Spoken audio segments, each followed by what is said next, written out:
మనం ఆలయంలోకి ప్రవేశించగానే ముందుగా శ్రీవారి పాదాలు దర్శనమిస్తాయి.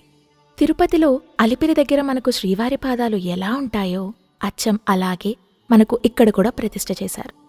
ఇక్కడ మొత్తం 108 మెట్లు ఉంటాయి. మెట్లు ఎక్కలేని వారికి పక్కనే బ్యాటరీ కార్ సర్వీస్ కూడా ఉంటుంది. మెట్ల ద్వారా వెళ్లేటప్పుడు మనకు చిన్న చిన్న మండపాల్లో దశావతారాలు దర్శనమిస్తారు.